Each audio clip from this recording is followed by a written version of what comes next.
ସେଦିନ ଥିଲା 1947 ମସିହା ଅଗଷ୍ଟ 15 ତାରିଖ ଶୁକ୍ରବାର। ଦେଶ ସାରା ଖୁସିର ଲହରୀ। କିଏ କେତେ ଢଙ୍ଗରେ ଖୁସି ମନାଉଥିଲେ। ଜଣେ ବ୍ୟକ୍ତି କିନ୍ତୁ ଦେଶ ସ୍ୱାଧୀନତା ଲାଭରେ ଅତ୍ୟନ୍ତ ଖୁସି ହୋଇ ନିଆରା ଢଙ୍ଗରେ ମୋତେ ଚାରା ଅବସ୍ଥାରେ ଏକ ପଡ଼ିଆ ମଝିରେ ପୋତି ଦେଲେ। ତାଙ୍କ ହେପାଜତରେ ମୁଁ ଧୀରେ ଧୀରେ ବଡ଼ ହେଲି। ପ୍ରତିବର୍ଷ ସେହି ପଡ଼ିଆରେ ମହା ସମାରୋହରେ ପାଳିତ ହେଉଥିବା ସ୍ୱାଧୀନତା ଦିବସ ଉତ୍ସବକୁ ମୁଁ ଅବଲୋକନ କଲି। ଏହା ଭିତରେ ମୁଁ ମଧ୍ୟ ମୋର ଶାଖା ପ୍ରଶାଖା ଡାଳ ପତ୍ର ଚେର ମୂଳ ମିଳାଇ ବରଗଛ ନାମରେ ଅଭିହିତ ହୋଇ ସ୍ୱାଧୀନ ଭାବରେ ଜୀଇଁବା ଶିଖି ଯାଇଛି। କେତେ ପଶୁ ପକ୍ଷୀଙ୍କୁ ମୋ କାୟାରେ ଆଶ୍ରୟ ଦେଇଛି। କେତେ ପିଲାଙ୍କୁ ମୋ ହଳରେ ଦୋଳି ଖେଳାଇଛି। କେତେ ବାଟୋଇଙ୍କୁ ଛାୟା ପ୍ରଦାନ କରିଛି, ତାର ହିସାବ ନାହିଁ। ପୁଣି ପ୍ରତିବର୍ଷ ସ୍ୱାଧୀନତା ଦିବସରେ ପତାକା ଉତ୍ତୋଳନର ଦୃଶ୍ୟ ସାଙ୍ଗକୁ ମିଷ୍ଟାନ୍ନ ବଣ୍ଟନ ଓ ଭାଷଣବାଜିର ମଜା ମଧ୍ୟ ଉପଭୋଗ କରିଛି।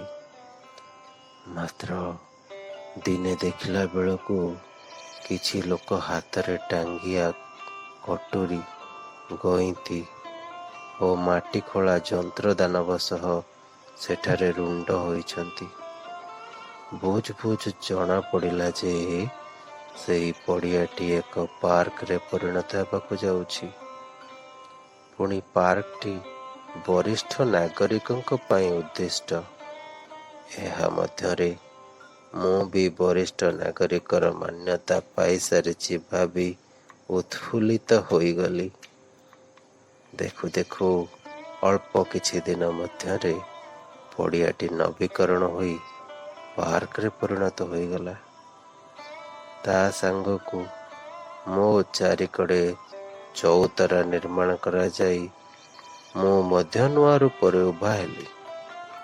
ଧୀରେ ଧୀରେ ଏହି ଚଉତରା ଉପରେ ବରିଷ୍ଠ ନାଗରିକଙ୍କ ଆସର ଜମିବାରେ ଲାଗିଲା।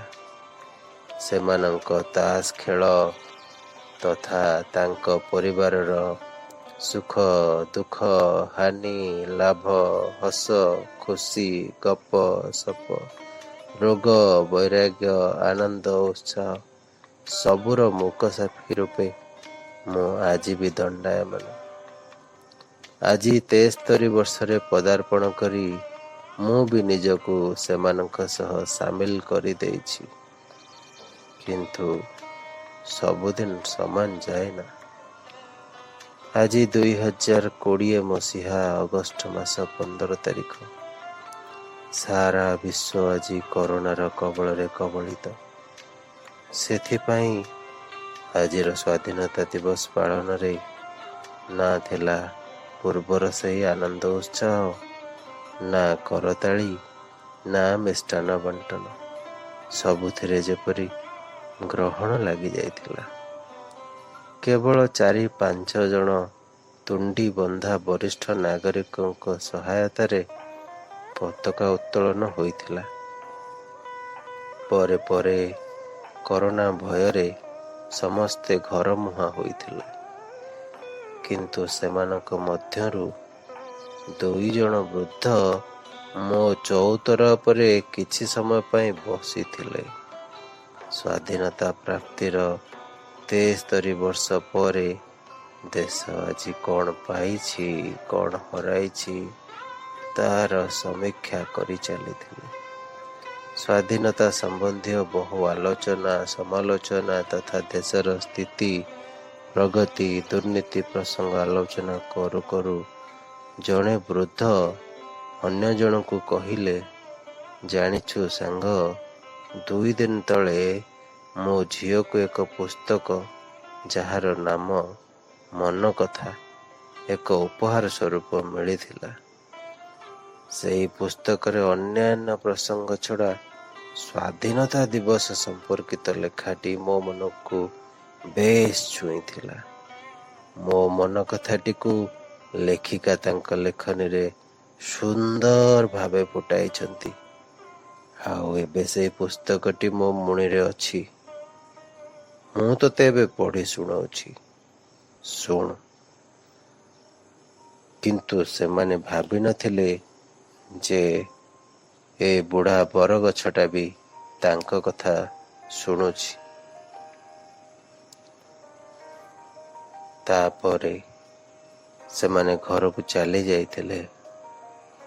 ହେଲେ ସେ ପ୍ରସଙ୍ଗଟି ମୋ ହୃଦୟକୁ ଗଭୀର ଭାବେ ସ୍ପର୍ଶ କରିଛି ଏବଂ ମୁଁ ଆପଣମାନଙ୍କୁ ଏବେ ସେହି ପ୍ରସଙ୍ଗଟି କହି ଶୁଣାଇବି, ଯାହାର ଶୀର୍ଷକ ହେଲା ସ୍ୱାଧୀନତାର ଗୁଣଗାନ। 1947 ମସିହା ଅଗଷ୍ଟ ମାସ 15 ତାରିଖ। ଛାଡ଼ି ଚାଲିଗଲେ ବ୍ରିଟିଶ। ଶେଷ ହେଲା ବ୍ରିଟିଶ ଶାସନ ଓ ସ୍ୱାଧୀନ ହେଲା ଭାରତ। ସ୍ୱାଧୀନ ନୀଳ ଆକାଶରେ ଫର ଫର ଉଡ଼ିଲା ଆମ ତ୍ରିରଙ୍ଗା। ଭାରତ ଇତିହାସରେ ସ୍ୱର୍ଣ୍ଣାକ୍ଷରରେ ଲିପିବଦ୍ଧ ହୋଇ ରହିଗଲା ଏହି ତାରିଖ। ବର୍ଷ ପରେ ବର୍ଷ, ପ୍ରତିବର୍ଷ ଏହି ତାରିଖରେ ଆମେ ପାଳନ କରୁ ସ୍ୱାଧୀନତା ଦିବସ। ବହୁତ ଭାଗ୍ୟଶାଳୀ ସେମାନେ ଯାହାର ଜନ୍ମ ସ୍ୱାଧୀନ ଭାରତରେ। ସ୍ୱାଧୀନ ଭାରତରେ ଜନ୍ମ ନେଇ ପରାଧୀନତାର କଷ୍ଟକୁ ହୁଏତ ସହଜରେ ହୃଦୟଙ୍ଗମ କରିହେବ ନାହିଁ। କିନ୍ତୁ ଛୁଆବେଳୁ ଯାହା ସବୁ ପଢ଼ିଛୁ, ଶୁଣିଛୁ ବା ଟିଭି ସିନେମାରେ ଦେଖିଛୁ, ଏତିକି କେବଳ ଅନୁଭବ କରିଛୁ ଯେ ସ୍ୱାଧୀନତା ସଂଗ୍ରାମୀମାନଙ୍କ ଜୀବନ ଥିଲା ଖୁବ୍ କଷ୍ଟ ଓ ଦେଶକୁ ସ୍ୱାଧୀନ କରିବାକୁ ତାଙ୍କର ଅବଦାନ ଥିଲା ଖୁବ୍ ବେଶୀ। କେତେବେଳେ ଚାବୁକ ମାଡ଼ରେ ଫାଟି ଯାଉଥିଲା ପିଠି, ତ କେତେବେଳେ ବନ୍ଧୁକ ଗୁଳିରେ ନିର୍ବାପିତ ହୋଇଯାଉଥିଲା ଜୀବନ ପ୍ରଦୀପ। କେତେବେଳେ ଗଳାର ତୃଷ୍ଣା ଓ ପେଟର ଭୋକ ମେଣ୍ଟାଉଥିଲା ନିଜ ପରିସ୍ରା, ତ ଆଉ କେତେବେଳେ କଠୋର କାରାବାସ ଓ ଅନାହାର ନେଇଥିଲା ଜୀବନ। କାହାକୁ କେତେବେଳେ ଉଚ୍ଚ ଡାଳରେ ବାନ୍ଧି ଚିରି ଦୁଇ ଫାଳ କରାହେଉଥିଲା, ତ ଆଉ କେତେବେଳେ ଦୌଡ଼ୁଥିବା ଘୋଡ଼ା ସହିତ ବାନ୍ଧି ଘୋଷାରି ଘୋଷାରି ନିର୍ଯାତନା ଦିଆଯାଉଥିଲା। ସ୍ୱାଧୀନତା ସଂଗ୍ରାମୀମାନଙ୍କର କରାଳ ଚିତ୍କାର ଓ ରକ୍ତ ଛିଟିକା ଚାହୁଁଥିଲା କେବଳ ଗୋଟିଏ କଥା, ତାହା ଥିଲା ଭାରତର ସ୍ୱାଧୀନତା। ଆମ ସ୍ୱାଧୀନତା ସଂଗ୍ରାମୀମାନେ ନିଜ ଜୀବନକୁ ଜଳାଞ୍ଜଳି ଦେଇ ଦେଶର ସ୍ୱାଧୀନତା ଲାଗି ଲଢ଼େଇ କରି ଯୁଗ ଯୁଗ କାଳ କାଳକୁ ଯଶ ରଖିଗଲେ ଓ ଆମକୁ ଦେଇଗଲେ ସ୍ୱାଧୀନ ଭାରତ। ଗର୍ବରେ ମୁଣ୍ଡ ଟେକି ରହିବାକୁ ଓ ସ୍ୱାଧୀନ ଦେଶରେ ସ୍ୱାଧୀନତାର ଗୁଣଗାନ କରିବାକୁ।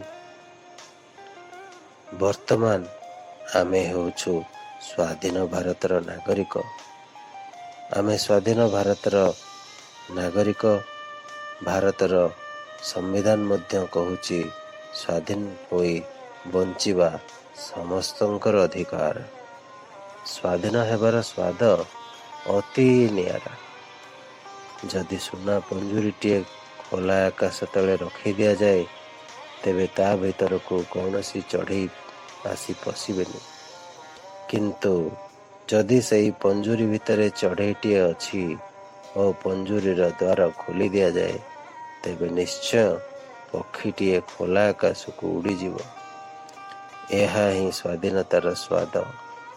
ଏହି ସ୍ୱାଧୀନତା ସ୍ୱାଦରୁ ମୋତେ ମୋର ଜଣେ ମଉସାଙ୍କ କଥା ମନେ ପଡ଼ିଲା। ଥରେ ମୋର ଜଣେ ଦୂର ସମ୍ପର୍କୀୟ ମଉସା ଆମ ଘରକୁ ଆସିଥିଲେ। ସେ ଅତି ଖୁସି ହୋଇ ଆମକୁ ଜଣାଇଲେ କି ସେ 6 ମାସ ଲାଗି ବିଦେଶ ଯିବେ ତାଙ୍କ ପୁଅ ପାଖକୁ। ଆମେ ମଧ୍ୟ ତାଙ୍କୁ ଶୁଭଯାତ୍ରା ଓ ଅଭିନନ୍ଦନ ଜଣାଇଲୁ। ଏ ଭିତରେ 3-4 ମାସ ଗଡ଼ିଗଲା। ମା ଥରେ ସଞ୍ଜବତୀ ଦେଇ ଉଠୁ ଉଠୁ ମଉସାଙ୍କୁ ଆମ ଗେଟ୍ ଖୋଲୁଥିବାର ଦେଖିଲେ। ଆମେ ମଉସାଙ୍କୁ ତାଙ୍କ ବିଦେଶ ଯିବା କଥା ପଚାରିବାରୁ ସେ ଉତ୍ତର ଦେଲେ ସେ ଯାଇ ଫେରିଲେଣି। ଆମେ ସବୁ ଆଶ୍ଚର୍ଯ୍ୟ ହୋଇ କହିଲୁ, କ'ଣ ଏତେ ଶୀଘ୍ର? ସବୁ ଭଲ ତ? ଏହା ପଚାରିବାରୁ ମଉସା କହିଲେ ତାଙ୍କୁ ସେଠି ଭଲ ଲାଗିଲା ନାହିଁ। ସେଠି କାଳେ ସ୍ୱାଧୀନତା ନାହିଁ। ମଉସା ଆମର ପାନ ମିଳେ, ସେଠି ସହଜରେ ପାନ ମିଳେ ନାହିଁ କି ପାନ ଛେପ ପକାଇବାର ସୁବିଧା ନାହିଁ। ଦିନକୁ 10 ଖଣ୍ଡ ପାନ ଖାଇ ଏଣେ ତେଣେ ଛେପ ପକାଉଥିବା ଲୋକ ଗୋଟାଏ କି 2ଟା ପାନ ଖାଇ କେବଳ ୱାଶ୍ ବେସିନରେ ଛେପ ପକାଇ ସନ୍ତୁଷ୍ଟ ହେବାକୁ ପଡ଼ୁଥିଲା। ସେଥିଲାଗି ସେ ଚିଡ଼ିକି 6 ମାସ ହେବା ଆଗରୁ ସେଠାରୁ ପଳେଇ ଆସିଲେ। ଆଉ ଏବେ ସେ ସମସ୍ତଙ୍କୁ ଗୋଟାଏ କଥା କହୁଛନ୍ତି କି ଭାରତ ଭଳି ସ୍ୱାଧୀନ ଦେଶ ଆଉ ନାହିଁ। ଆଜ୍ଞା ହଁ, ଏଥିରେ କିଛି ଭୁଲ ନାହିଁ। ସ୍ୱାଧୀନ ଭାରତରେ ଆମେ କେତେ ସ୍ୱାଧୀନ। ଆମକୁ ଜୋରରେ ପରିସ୍ରା ଲାଗିଲେ ତାହାକୁ ଅଟକାଇ ଶୌଚାଳୟ ଖୋଜିବାକୁ ଦରକାର ପଡ଼େ ନାହିଁ କି ଘରକୁ ଯାଇ ହାଲକା ହେବା ଲୋଡ଼ା ନାହିଁ। ରାସ୍ତା କଡ଼ରେ, ଗଛ ମୂଳରେ ବା କାନ୍ଥ ଉପରେ ଆମେ ହାଲକା ହୋଇପାରିବା। ପାନ ଖାଉ ଖାଉ ଛେପରେ ଯଦି ପାଟି ଭରିଯାଏ ତେବେ ପିଚ୍ କରି ରାସ୍ତାରେ, କାନ୍ଥ କଡ଼ରେ ବା ଝରକା ଫାଙ୍କରେ ବାହାରକୁ ଛେପ ପକାଇବାକୁ ଲୋଡ଼ା ନାହିଁ କାହାର ଅନୁମତି। କାରଣ ଆମେ ସ୍ୱାଧୀନ ଭାରତର ସ୍ୱାଧୀନ ନାଗରିକ। ଏହି ସ୍ୱାଧୀନତାର ରଙ୍ଗରେ ଆମେ ଭଗବାନଙ୍କୁ ବି ରଙ୍ଗେଇ ସାରିଲୁଣି। ଗଛ ତଳେ ପଥର ଥୋଇ ସିନ୍ଦୁର ଧୂପ ଦୀପ ଦେଇ ପୂଜା କରୁ କରୁ ଚାନ୍ଦା କରି ମନ୍ଦିର ତୋଳିବାରେ ଆମେ ସିଦ୍ଧହସ୍ତ। କେତେବେଳେ ଉଚ୍ଚ ସ୍ୱରରେ ମାଇକ୍ ଲଗାଇ ନାମ କୀର୍ତ୍ତନ ବା ଅଷ୍ଟପ୍ରହରୀ କରିଲେଣି ତ ଆଉ କେତେବେଳେ ରାସ୍ତା ଉପରେ ସାମିନା ଟାଙ୍ଗି ଭାତ ଡାଲମା କରି ପ୍ରସାଦ ସେବନ କରିଲେଣି। ଖାଲି ପ୍ରସାଦ ସେବନ କାହିଁକି, ରାସ୍ତା ଉପରେ ପୁଅ କି ଝିଅ ବାହାଘର, ଜନ୍ମଦିନ ବା ଘର ପ୍ରତିଷ୍ଠା ଭୋଜି କରିଲେ ବି କେହି କିଛି କହିପାରିବେନି କି କରିପାରିବେନି। କେତେ ସ୍ୱାଧୀନ ଆମେ। ଏଥିରେ କାହାକୁ କେତେ କଷ୍ଟ ହେଲା ସେଥିରେ କିଛି ଯାଏ ଆସେ ନାହିଁ। ବହୁତ କଷ୍ଟରେ ଆମକୁ ସ୍ୱାଧୀନତା ଯେତେବେଳେ ମିଳିଛି, ସ୍ୱାଧୀନ ଭାବରେ ରହିବା ଆମ ସମସ୍ତଙ୍କର ଅଧିକାର। ନୋ ପାର୍କିଂ ଜାଗାରେ ଆମେ ଗାଡ଼ି ପାର୍କ କରୁ। ଚିପ୍ସ କି ବିସ୍କୁଟ ଖୋଳ, କଦଳୀ ଚୋପା, ବାଦାମ ଚୋପା ନିଃସଙ୍କୋଚରେ ବାହାରକୁ ଫିଙ୍ଗି ଦେଉ। ଯେଉଁଠି ଇଚ୍ଛା ସେଇଠି ସିଗାରେଟ ଧୂଆଁ ଫୁଙ୍କି ଖୁବ୍ ଜୋରରେ ଗାଡ଼ି ଚଲେଇ ଭଳିକି ଭଳି ହର୍ନ ଦେଇ ସମସ୍ତ ସ୍ପିଡ୍ ଲିମିଟକୁ ଅତିକ୍ରମ କରୁ। ଆମ ଦେଶରେ ନିୟମ କରିଲା ବାଲା ଗୋଟେ ପାଖରେ, ନିୟମ ଗୋଟେ ପାଖରେ, ଆଉ ଆମେ ସ୍ୱାଧୀନ ନାଗରିକ ଆଉ ଗୋଟେ ପାଖରେ। କୌଣସି ନିୟମ ବା କଟକଣା ଆମ ସ୍ୱାଧୀନତାକୁ ଆମଠାରୁ ଛଡ଼େଇ ପାରିବନି। କେତେ ସ୍ୱାଧୀନ ଆମେ। କିନ୍ତୁ ଏବେ ସମୟ ଆସିଛି ବସି ଭାବିବାକୁ, କ'ଣ ଏହିସବୁ ପ୍ରକୃତ ସ୍ୱାଧୀନତାର ଗୁଣଗାନ? ଏହା କ'ଣ ସ୍ୱାଧୀନ ହେବାର ସଠିକ ପ୍ରମାଣ ନା ପ୍ରକୃତ ମୂଲ୍ୟ? ଯେଉଁମାନେ ନିଜ ଜୀବନ ଦେଇ ଭାରତକୁ ସ୍ୱାଧୀନ କରିଥିଲେ ସେମାନେ କ'ଣ ଏହା ଚାହିଁଥିଲେ? ଏହା ସତ ଯେ ଭାରତ ଭଳି ଦେଶ ନାହିଁ, କିନ୍ତୁ ଆମ ସ୍ୱାଧୀନତାର ମାନେ କ'ଣ ଆମେ ଏମିତି ବୁଝିଛନ୍ତି? ପ୍ରକୃତ ରୂପରେ ଯଦି ସ୍ୱାଧୀନ ହେବାର ଅଛି ତେବେ ନିଜର ଚିନ୍ତାଧାରା, କର୍ମଶୈଳୀ ଓ ଆତ୍ମବିଶ୍ୱାସକୁ ସ୍ୱାଧୀନ କରିବାକୁ ପଡ଼ିବ। ମୁଁ, ମୋର ଓ ମୋତେ ଛଡ଼ା ଆମେ, ଆମର ଓ ଆମ ସମସ୍ତଙ୍କର ବିଷୟ ଚିନ୍ତା କରିବାକୁ ହେବ। ସ୍ୱାଧୀନତାର ପ୍ରକୃତ ଯଶଗାନ କରିବାକୁ ହେଲେ ଭାରତର ବର୍ତ୍ତମାନରେ ହିଁ ସୁଧାର ଆଣିବାକୁ ହେବ। ଯେମିତି କେଉଁ ପେଟ ଭୋକିଲା ନ ରହୁ, କାହାରିକୁ ରାସ୍ତା କଡ଼ରେ ରାତି କାଟିବାକୁ ନ ପଡ଼ୁ, ଖେଳକୁଦ କରିବା ବୟସରେ ପରିବାରର ବୋଝ ବୋହିବାକୁ ନ ପଡ଼ୁ। ସବୁ ପିଲା ଯେମିତି ସ୍କୁଲ ଯାଆନ୍ତୁ ଓ ପାଠ ପଢ଼ନ୍ତୁ। ଭାରତ ସ୍ୱାଧୀନ ହେବାର ଏତେ ଦିନ ପରେ ଆଜି ମଧ୍ୟ ଏମିତି ଗାଁ ଅଛି ଯେଉଁଠି ବିଜୁଳି ନାହିଁ କି ପିଇବା ପାଣି ନାହିଁ। ଏବେ ବି କେତେ ସ୍କୁଲ ଅଛି ଯେଉଁଠାରେ ଶିକ୍ଷକ ନାହାନ୍ତି। ଡାକ୍ତରଖାନା ଅଛି କିନ୍ତୁ ଡାକ୍ତର ନାହାନ୍ତି। ଏସବୁରେ ଭୁଲ କାହାର? ସବୁବେଳେ ୟାକୁ ତାକୁ ସରକାରଙ୍କୁ ଦୋଷ ଦେବା ବନ୍ଦ କରି ନିଜକୁ ସୁଧାରିବା।